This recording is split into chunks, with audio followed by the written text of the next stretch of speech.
And so here she is. Pretty big boat. They did say... It's not a boat, it's a ship.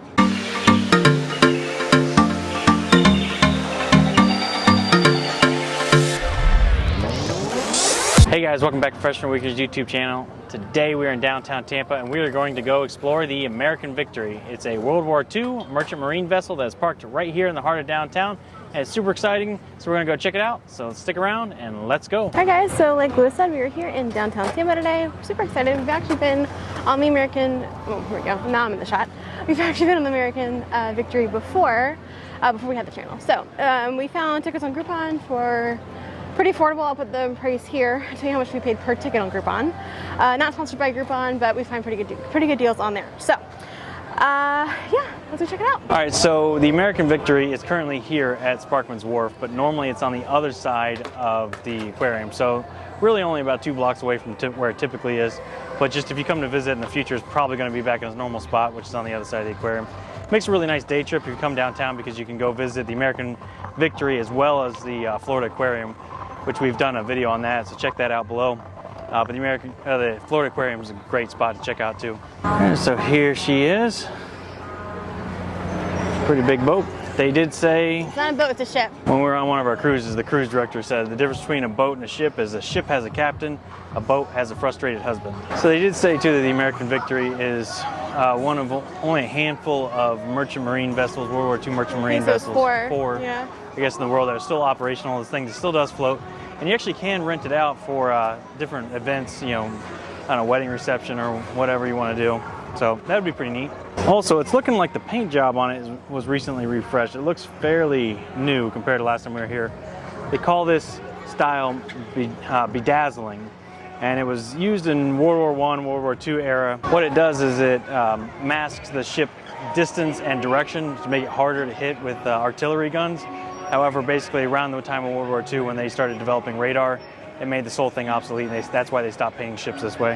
Yeah, so if you get tickets here, they're $12, or I think on Groupon, I think they were 2 for $12. The half price. Yeah. All right, you ready? All right, let's go. Let's go. Heading up the gangway. We're gonna go redeem our coupons. All right, so just walked in the front gangway here, and they do have a nice little museum here to World War II. And it looks like, I don't know if that's some sort of German U-boat. To go over and check that out. They have a nice little sign there.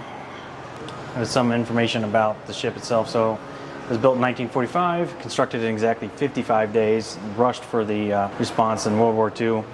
So it did serve in World War II, and then it basically was running supplies in the Pacific. And then after the war, it was shifted over to the Atlantic, where it was running supplies to Europe. It also played a role in the Vietnam and Korea wars as well. Oh, and it carries 10,500 pounds of cargo. Big boat. It's not a boat, it's a ship. Yeah. I will say, this might be a really good activity to do in the winter because there's no air in here at all. And there's no circulation of air either. Hot. So it's super warm. Maybe this is a cool day activity. So actually right here in the museum, we're actually walking over top of one of the cargo holds. They have it kind of blocked off. So that's normally where they would bring the cargo in from up above. Okay, so here's that German submarine that they have inside here.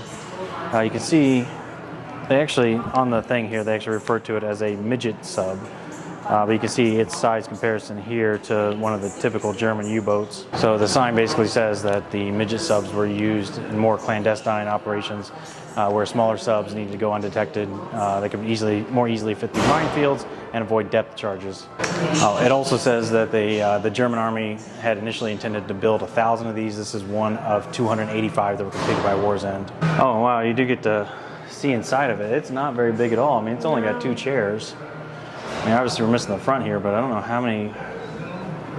Was it just 2 people that fit in there, I guess? I don't think I'd want to be in there. Oh. And it's got some torpedoes strapped to the side, too. All right, well, one thing I'm finding out what contributes to the heat is these bulbs are insanely hot. Yes. Why would they not switch to LEDs? Whew. All right, give me 5 degrees starboard, 10 degrees port, full steam ahead. And I got aft stern. Oh, it goes all the way around. Oh, I don't think it's supposed to. Man the torpedoes! Oh my goodness. I don't know, that's all I got. So here we have another look at the cargo hold. This one is open. You can see how far down it goes. It's pretty deep down there. So here they're talking about undead in the water. That's the haunted house that they run here in the fall time too. So that'd be pretty neat. Maybe we should come check that out. Hard pass. Absolutely not. No thank you. You can go and I'll stay here. Because Kilroy was here. Yeah, Kilroy was everywhere. And somehow it's actually getting hotter the closer we get to outside. I don't understand how that works. All right, and here we are on the top deck. And you can see this is the cargo hold, or one of the two that they have on this side. It's all the way down into the bowels of the ship. Get a beautiful view at some Tampa Bay water here though. So this is the seaport. The cruise ship port is actually just right around the corner too. So if you're gonna catch a cruise ship out of Tampa, this is where you would do it. You know, obviously a lot of industrial vessels, cargo ships and such. But also some condos and a few yachts. And here we can see the exhaust stack and some of the masts and rigging, as well as the flags, and a gigantic anchor. So, being part of the Merchant Marines, they did not have a whole lot of weapons on board. It was mostly just for self-defense. But there you can see one of the guns mounted at the bow of the ship here. So I don't believe there were any torpedoes or anything more serious than that type of gun on board either. Just mostly cargo. All right, and here is... Goodness! You can ring the ship's bell. Right, I was literally sitting right next to him when she rung it. All right, and here is that ship's gun. As you can see, it's a pretty big one, but not in terms of ship guns. Definitely seem bigger. It's a family channel, Christine. All right, so we're gonna get some shots here of me shooting the gun, and Christine's just walking away. Oh, okay. Stop walking away. We're trying to film a YouTube channel. All right, and then there's Lewis shooting his big gun. All right, we're done here. We're done here. All right, as we go down the steps, this was the bell that you can ring. Just be mindful that there's people around you when you ring that bell. Weigh the anchor. How much does it weigh? I don't know. I forgot. You forgot? All right, Lewis has to have his Titanic moment.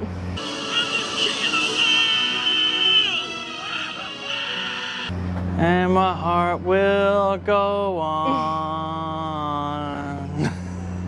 every night. Okay. Clearly Don't want to get copyright. I know my yeah. sounds just like Celine Dion, Yeah. right? Okay. All right. We're done. We're done. Let's go. You see what she has to put up with? Do you guys have spouses that like to do fun things? Comment down below. Oh my goodness. Look, it's a trash collector. Oh, nice. Scooping up trash. Not right now, but they're going to go scoop up trash. It's not quite no wake speed either. No, buzzing the tower, bro. You're too close. But there's nobody at the helm. He's tying stuff on, not paying attention. You have feelings about the boats today. I do have feelings about the boats today. People just need to pay attention. For someone who hurt herself on the jet ski about 2 weekends ago. Talking about not paying attention. Bruh. It was a rogue wave that Yeah. knocked you off the jet ski. Yeah, it was a rogue wave. That was coming. It was a wake coming off of a boat It was a that rogue you were wave. passing. I was passing. It's not rogue. It was a rogue wave. I saw it. Thanks for not warning me. Well, you're going a million miles an hour. How am I supposed to do that? And you refuse to wear the microphones. Oh, the radios? Yeah. I probably wouldn't have heard you anyway. I was going too fast. You really want to go swimming in this water, don't you? You really want to go swimming in the water. Pitch you off. I feel like this whole vlog is just going to be 20 minutes of amateur outtakes. Probably. Ooh, and they got more of the spooky hiding places for the undead in the water. Wow. No, thank you. All right, so they do have heads or bathrooms on board. So we'll take a look at what the head looks like. It's a little bathroom. They have a shower on the front. Oh, and they have a shower. I don't think it's working though. Can't take a shower now, though. Definitely tight quarters. Here's the medical bay just across. Okay, now we're talking. Air conditioning. Now I see why this room was so popular a few minutes ago. But yeah, it looks like they got a little typewriter. I'm not sure what this room is. Definitely, it's the waiting room for the bathroom. Lots of peeling paint. I wonder if that's got lead in it. All right, so shall we continue? Let's go. Let's go. After our brief visit to the head, now we're going to continue with the aft part of the ship tour. So we're going to go up and then work our way back down. And after walking up about 5 flights of stairs, find ourselves just above the wheelhouse in the stern here. So now we can get a good overview of the entire back. Well, actually, I guess we're not really in the stern. We're kind of midship. So we get a good view of the stern and of the bow. And looks like here they have an extra steering wheel and controls. So I guess during fair weather you could come up here and, you know, steer the ship from this position if you so desired. The actual helm is just below us. You can see here where they would adjust the throttle. And of course you need a spotlight to signal. So what do you think? Could you be a sailor? I don't know. Maybe not on this ship because I like air conditioning, but maybe. Well, you know, you get out there on the sea, right, and you get that sea breeze going through your hair. That's true. That's true. Not so bad once you're moving, I'm sure. Yeah. Plus, this thing was like this was in commission in Europe and across the Pacific, not necessarily all the time in Tampa. That's true. In the summertime for fall. Yeah, it's technically fall. No, technically still summer. I think we've got a couple more days of summer left. Okay. All right, and just one deck below, we have the compass. So it's pretty cool. It's on the gyroscope. And the actual ship's helm, which is interesting because the one above definitely does not have quite as much equipment. They actually have some sort of old, I don't know, CRT screen. I'm not sure what this thing was doing. But you can see, yeah. Yeah. Bridge and flying bridge. Oh, that's a flying bridge, I guess, upstairs? I don't know. Yeah, it's like a little communication tube. Like tin cans directly behind the ship's helm. So you could yell up to the captain. So it looks like this is the area here where they would navigate. So you have all your charts, your plotting equipment, your globe. So the navigator would be back here and say, hey, we need to turn right. And then turn the ship right. That's how it worked. I don't think he would say turn right. Alright guys, so we are just below the bridge and we're in the area of the captain's quarters and the officer's quarters. So we're going to head into the captain's master's room. Yeah. And they actually do have central air in here. It's not just a window unit. This is where I want to live now. Yeah, there was a air conditioner condenser up on the roof. So what are you doing? I'm ringing the wheelhouse. Touching stuff? Yeah, you're allowed to. I'm pretty sure all these signs say do not touch. Oh. There's no sign on that says do not touch, is that right? No, there's no sign on that. Sorry. Is anybody answering? No, I'm gonna put down now.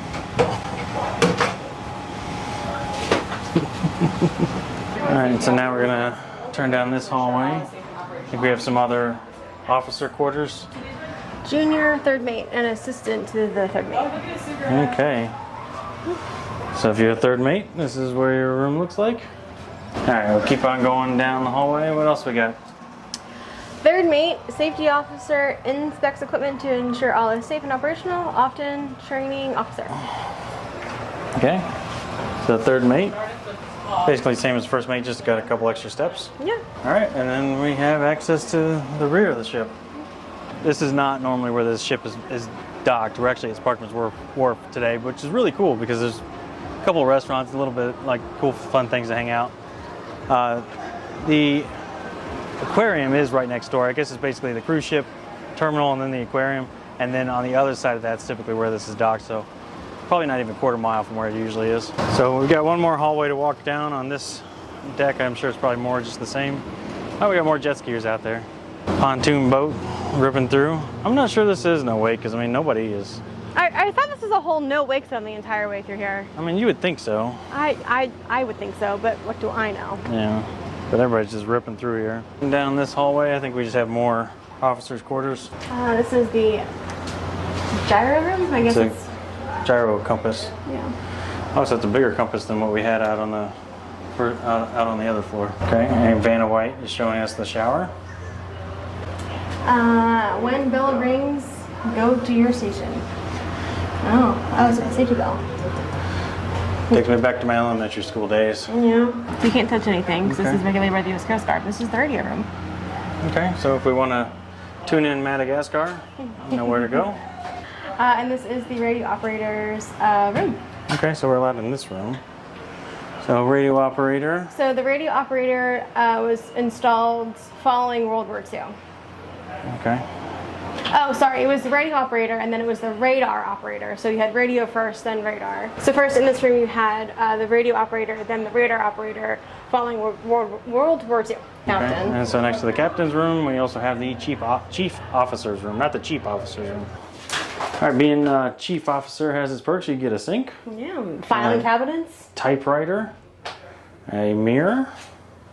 Hi. And more air conditioning.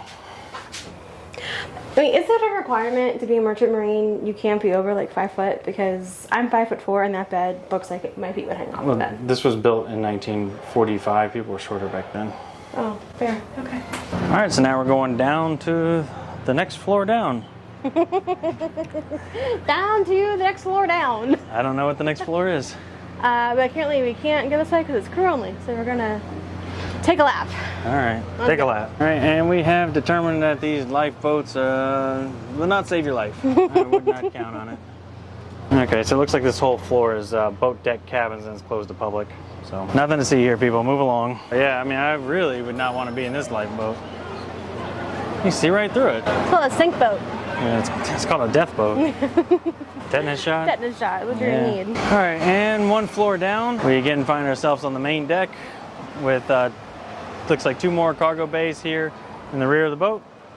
Also, a few more cabins we're gonna go check out. This is where we had the head stopover earlier. So here we have the galley. All the food is prepared. We can go in there. It's the galley. It's the galley and the crew's mess. I wonder if they got guys like hiding out in these drums and stuff, popping up out of there. Yeah. So here's what breakfast. Oh, okay. So on April 5th, 1966, it was a Tuesday. They were in port, and this is what they had for breakfast: grits, chilled cantaloupe, Half a grapefruit. grilled breakfast bacon. Wow. Hot griddle cream. cakes. Yeah, okay. Yeah. And we have some pots and pans and sinks. All your little cups and mugs. And a TV for when the chef needs to watch his cooking shows. Gotta follow us on YouTube. Gotta watch Professional Weekenders. And while you're at it, guys, go ahead and subscribe, because we're almost 2,000 subs, and we're like not really, but kind of close to it. So subscribe. Yeah, and then like years from now, when we're super famous, you can be like, look, I was part of the people that subscribed back when they were nothing, back when they had less than 1,000 subs, before they were monetized. All right, so we got more hallways, probably just more cabins. There's a room in here. Okay, let's see what we can find in the engine room. Ooh, it's all lit up. Whoa. Okay, this is cool. All right, so the engine room in the SS American Victory is 7 decks from top to bottom and contains the ship's boilers, pump machinery, an engineer workshop, condensers, electrical panels, 2 high and 2 low speed turbines, and it has a maximum speed of 16.5 knots. So it looks like is it just one engine, I believe it is? Or maybe 2, I don't know. I don't really know what I'm looking at. I just read it. Is it 2 engines? Yeah. 2 engines. It's a It didn't say anything about number of yeah, it did. engines. It said 2 high and low speed turbine engines. Okay. That's what it says. So I guess that must be the 2 engines down there, which, I mean, they're pretty good size. They're the size of like a large doghouse or something, but they're not super massive.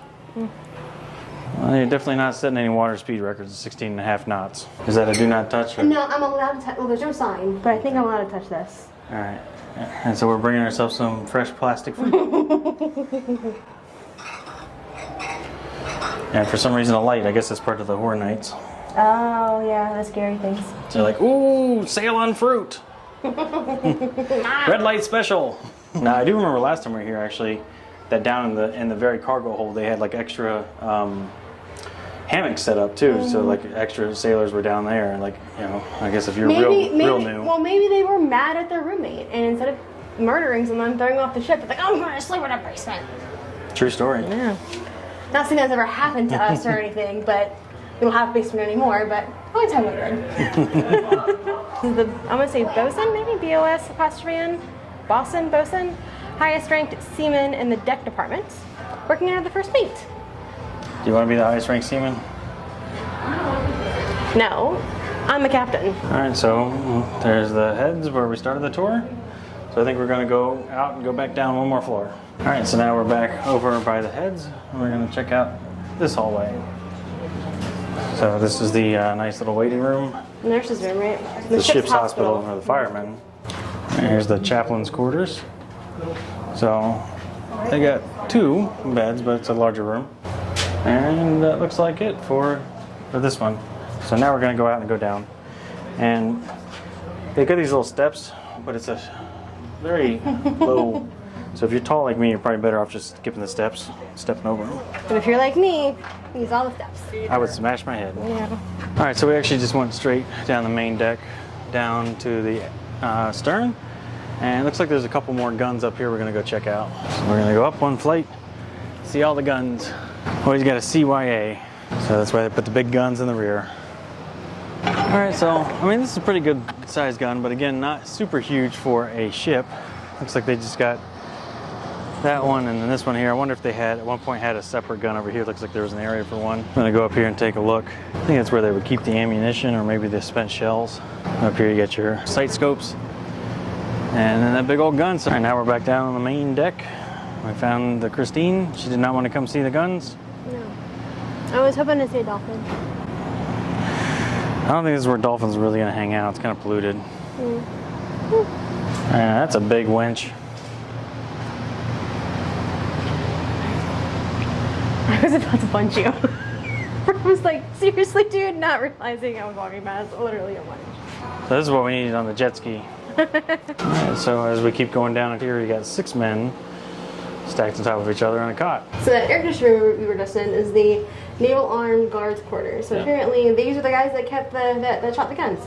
Okay. And apparently the guns are non-original, but are representations of the original weaponry that were on the ship from World War II. Good to know. All right, so that's basically everything above deck. So now we're gonna go down below into the cargo hold, and I think there's just a little bit more to see, and then we'll be on out of here. And we have a gift shop. And the gift shop. All right, guys, we are back in the section of the galley, and we're going to head downstairs and see what's downstairs. I think this is probably it, though. Yeah, just the cargo hold. Yeah. So this is the cruise mess right across from the galley right here.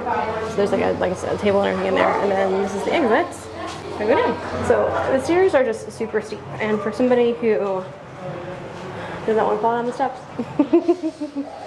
makes you think twice about it. All right, and then they got one last stop here are the refrigerators and freezers.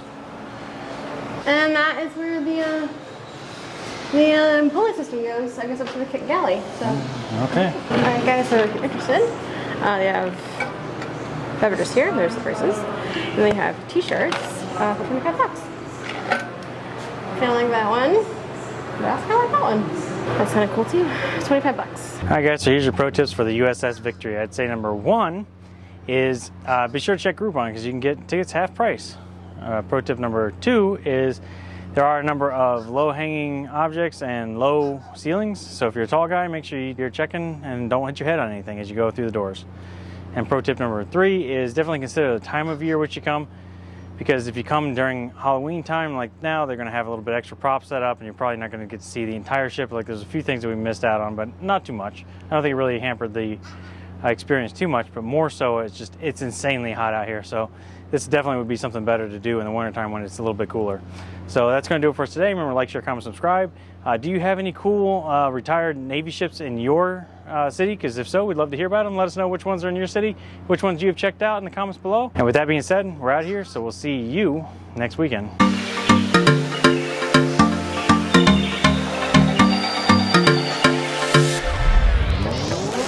You want to say something like, hey, we just went down one deck. And we just went down one deck. And what do we have here? A breezeway. Jeez. That was a child, wasn't it? No, that was the whole grown adult. There you go. Okay, so you want to try that again? No. I'm gonna sneeze. I don't think about it. No. I don't know. Captain's, what do they call that? Deck? I am too sweaty. You do it. I'll hold the camera. You do it. I'm doing all the talking in this vlog. I need you to I don't want to talk on this one.